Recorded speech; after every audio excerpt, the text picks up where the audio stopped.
Letting go emotionally after divorce. When people find it hard to let go of a relationship and the person in that relationship, it's most likely not actually the person themselves that is causing the problem for them. It's more the idea of what that person represents, the memories that they have together, the future they were expecting to have together, the friends they shared that's now, people have decided who they want to be with, who they don't. They may have had children together. So it can very often not be the person themselves, because especially if the divorce was painful, that person hasn't made them happy recently anyway. But it's more the loss of the dreams of the future, and also a tendency to live in the past with the memories of all the good times and wanting those now and for the future. But the thing is that the past is gone and no one can change that. And the future hasn't come yet. The only time that we have to live is now.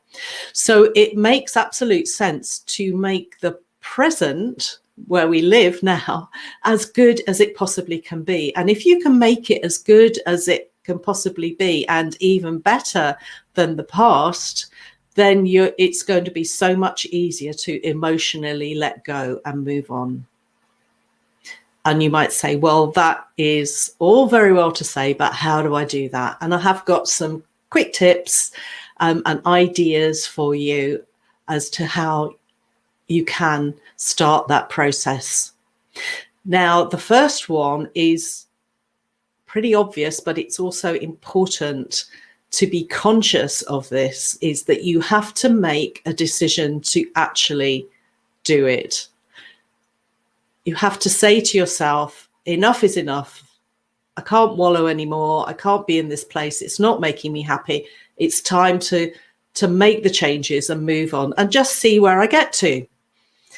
And what that means is you can start then to put yourself first. And with the time that you've spent in the past, concerned about all the things that are involved when you don't emotionally let go, then you can free that space up to spend on yourself and understand what it is you need to do. What is it you want to do?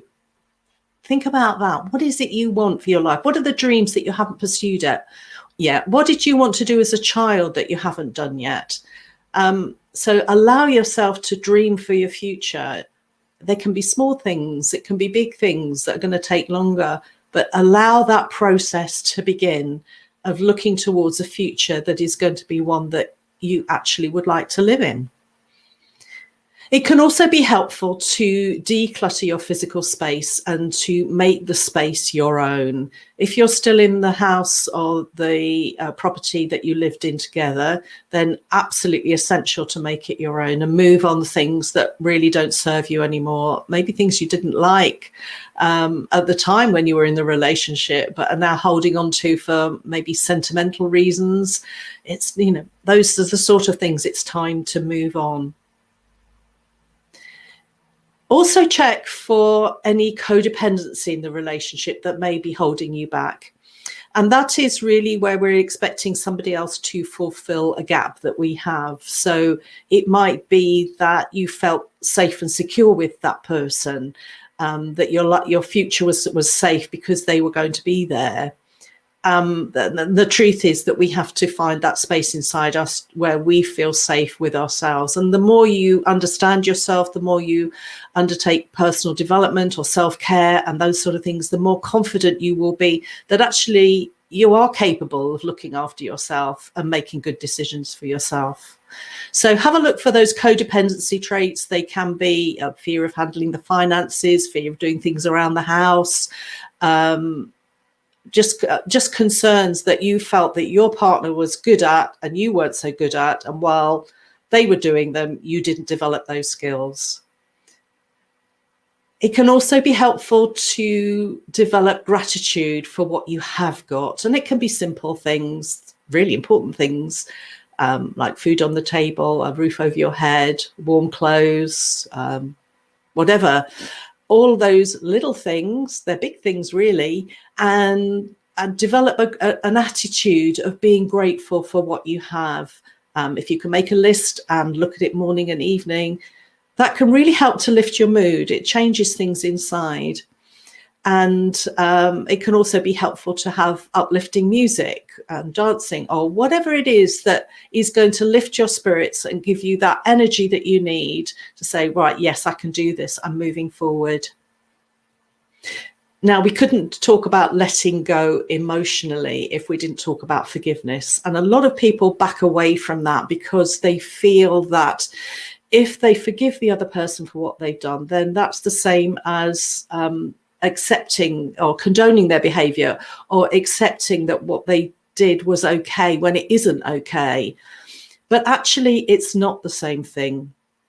Forgiveness means that you are able to let go inside of what has happened to the point where there's no emotion attached to it. It's just a fact. It will always remain a fact that what was said, what was done.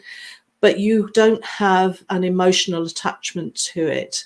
And when you forgive somebody else, you also need to forgive yourself. And when you can do both of those things, then that sets you free to move on. And when you look back, it's, as I say, it's just things are facts. There's no emotions attached to them anymore. So you're not using energy to emotionally hold on to negative feelings around that person or that situation. All of this is about allowing other people to be who they are and taking responsibility for ourselves and allowing ourselves to give to ourselves, our self-care.